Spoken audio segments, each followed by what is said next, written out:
All right, welcome back to Romanticism, Honors English 3. You'll have to excuse my voice a little bit. Getting back into teaching yesterday was really rough on my throat in this winter season, but we will get through this together. This is picking up exactly where we left off in our notes on the Romantic period. Just wanted to recap the Sublime real quick before we continue forward. I'll do my best to keep this short, although I do want to make sure that we go pretty in depth with Romanticism, as we're going to be studying quite a few Romantic texts this month. Once again, the Sublime, a way to think about it is to ask yourself the question, when I think about the world or the universe, what are those things that make me feel small?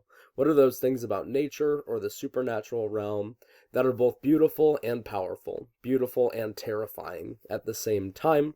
A lot of these romantic writers were fascinated with how nature especially could somehow do both at the same time. They saw something mystical, something beyond reason about that. I suppose you would have seen quite a bit of that with Transcendentalism last year in Honors English 2. While we won't look at transcendental texts, so to speak, we will take a look at some American Romanticism in the next couple weeks too. And here's where we get to something new. Notice that things that are underlined should coordinate with the blanks to fill in your notes, but I do want to make sure I can cover these in depth for you too. Another major post-Enlightenment shift, we kind of talked about the shift from reason to emotion yesterday. Another major shift is in genres. Reason kind of drove the Enlightenment period to be fascinated with nonfiction, things like essays, scientific works, philosophy. It gave way to things that are more imaginative, things like poetry, fiction. Novels really start to become a thing in the 1800s. There aren't a whole lot of true novels by structure in the 1700s. Once we get into the 1800s, the novel becomes a popular genre finally, and then even more into the 1900s. In general, poetry still has an emphasis on rhyme scheme, like we saw with sonnets, but poets are really starting to experiment with things like meter and structure. No longer does a poem have to be 14 lines. Now poets can really do whatever they like as it pertains to things like the length of a stanza or lengths of lines. Metrically, you're starting to see poems that don't have the same exact meter, like all the way through, like we saw with sonnets and iambic pentameter. Now you've got poets intentionally playing around with rhythm. Where does it make sense to be flowier? Where does it make sense to be choppier, so to speak? Again, we'll keep an eye out for these sorts of shifts as we practice poetry, especially these next 2 weeks here. Some major poets, maybe some names you do recognize, maybe some will be new for us. We won't look at every single one of these in practice, but these are the major names. And the English side of things, you got people like William Blake. We'll do quite a bit of Wordsworth this week. Samuel Taylor Coleridge wrote Rime of the Ancient Mariner. Lord Byron, Percy Shelley, I forget who studied Mary Wollstonecraft last semester. Percy Shelley was Mary Wollstonecraft's husband. John Keats, Elizabeth Barrett Browning. I want to say some of you did a Browning sonnet, actually, when we did our sonnet essays last semester. On the American side, you've got Poe, you've got Longfellow. I know Honors English 2 does Longfellow quite a bit. Heinrich Heine in Germany. Alexander Pushkin is the most decorated Russian poet of all time, etc.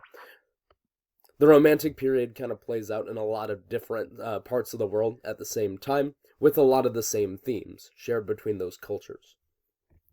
An example of a romantic poem is My Heart Leaps Up by William Wordsworth. I actually forget if you have this in your notes or not, but I'll just read it out loud.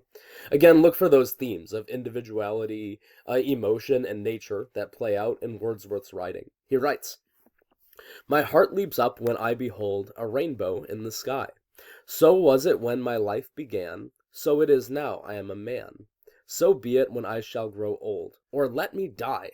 That's an emotional line.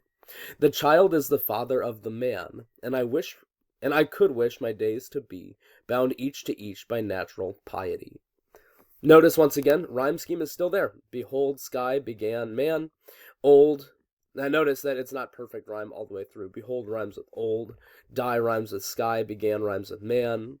There's man again.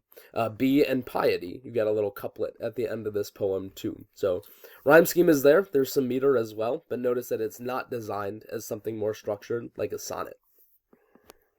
On the fiction side of things, again, some of these are more English focused, others more American or other parts of the world.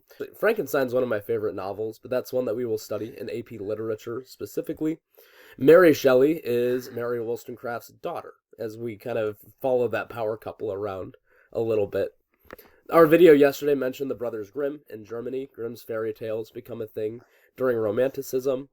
On the English side, you've got texts like Pride and Prejudice. All of Jane Austen's works we would consider romantic or early Victorian. Oscar Wilde is also on the English side of things, or the British side of things, with the picture of Dorian Gray. In Russia, you've got Turgenev. Fathers and Sons is what regular English 3 reads. Dumas in France writes The Three Musketeers. Goethe writes The Sorrows of Young Werther in Germany. And then on the American side, we've got Poe, of course. We'll take a look at a Poe story together. And then Kate Chopin is a really decorated American novelist and short story writer. All right, key literary devices. So a lot of these will feel like review of things that we covered last semester and in earlier years. But in Romanticism, a lot of writers doubled back to figurative language, even more figurative language than we've seen before. So poets especially used analogies like similes and metaphors and personification, things you already know. The purpose there is to draw connections, connect the human experience with the natural world. Notice how that ties in with the overall themes of Romanticism. Some other forms of figurative language, allusions, I know we talked about last semester. We will see a ton of them in Romanticism. Just like it was in the Renaissance, we're looking for thematic connections to mythology or ancient literature and scripture. See a lot of Christian themes playing out in Romantic works too. Symbolism, just as a review, using a concrete person, place, thing, number, color, etc. Concrete meaning that it's tangible, you can detect it with your senses. To represent an abstract idea, something that you cannot detect with your senses. It says see title slide, we'll look back at that in just a moment here. Hyperbole is just over-exaggeration. If we look back at My Heart Leaps Up, lines 5 and 6, I'm going to take a look at that in just a moment. We want to look at the point that Wordsworth is making here. Let's see, 1, 2, 3, 4, 5. So be it when I shall grow old, or let me die. That is an extreme over-exaggeration. Notice that he's basically saying, like, if I ever lose my fascination with nature, just let me die. My life is over at that point. Obviously, that's exaggeration. That's hyperbole there. But he's making a point. He says, this is so important to me that I would rather die without it. Hyperbole. And imagery. Romantic writers create loads and loads and loads of specific, vivid descriptions, regardless of genre. That's something that we'll see play out in both poetry and fiction. Just loads and loads of imagery, lots of description and descriptiveness. Again, that ties in with that overall theme of nature and emotion, especially on how they want to create those specific descriptions. As a friendly reminder, in order for, let's say, a line of poetry or a paragraph in a novel to be considered imagery, so to speak, it must be specific, right? If I said something like, I walked through a field of flowers, that's actually not imagery, because I haven't been specific about those flowers. But if I wrote something like, I strolled through a garden of peonies and hydrangeas and geraniums, now I've got some really specific descriptions of those flowers. And I could add more. I could add their colors, I could add their sizes, etc. Just calling them flowers is not imagery. We want to be specific. Another major focus of us as we hit Romanticism is tone and mood. We didn't talk a ton about tone and mood, actually, last semester, although it's there in all forms of literature. Just a reminder of the difference between the two. Tone is the writer's or speaker's attitude toward a subject. Mood is the overall emotional feel or atmosphere of a text as the reader experiences it. Oftentimes these can be the same, they can go hand in hand, but it is possible for a text tone and mood to be slightly different from one another as well. It's something to think about. If we consider the major themes and literary devices, so those major themes of individuality, nature, and emotion, and the literary devices that bring them out, Romantic writers are really like the textbook examples we should be looking at for practicing tone and mood. Here's an example from Frankenstein. This is a quote from the monster in the story. Notice the extreme tone that comes out from his voice here. He says, I have love in me the likes of which you can scarcely imagine, and rage the likes of which you would not believe. If I cannot satisfy the one, I will indulge the other. That last sentence especially has that haunting tone to it. There's power behind his words there. The way that Mary Shelley kind of crafts that, because she's a masterful writer, is she's used those literary devices, she's used the context of the text itself to bring out that tone and mood in a really powerful way. I believe I popped these into your notes as well as a reference, just a list of words to use for both tone and mood. You'll notice that a lot of these, there's a lot of overlap between tone and mood right there as the words go. But again, we want to keep an eye out for words that can describe the author's or the writer's or the speaker's attitude towards a subject, that is tone. And then the overall atmosphere, overall feeling of a text itself, which is its mood. We'll actually practice this quite a bit with poetry in these coming days here. Again, you have these as a reference in your notes as well. We'll keep these notes handy as we look into poetry and short stories. The last thing that we want to talk through today, just briefly, is TPCast, or TIPCast, as I like to call it. It's a poetry analysis method. I do know that you have a more in-depth version of this on the back of your notes, so I will ask you to study that on your own, and I will largely like to practice this with you in these coming days. But I just want to give a brief overview of the TIPCast method and why it works for poetry, especially. Each of these is a step to follow in order. Tipcast is a really good method to use if you're kind of sight reading a poem for the first time and it's difficult to identify its theme right up front. I think we talked about this with sonnets. A thing I like to say is that poems are like puzzles. Very rarely can we look at a poem and just know automatically what it's about. Oftentimes we have to put pieces in place, almost like putting a jigsaw puzzle together.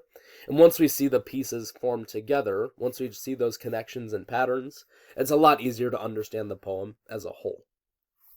Tipcast, the first step is title. You actually do this step without even looking at the text of the poem itself. It's just about making a prediction based on the poem's title alone.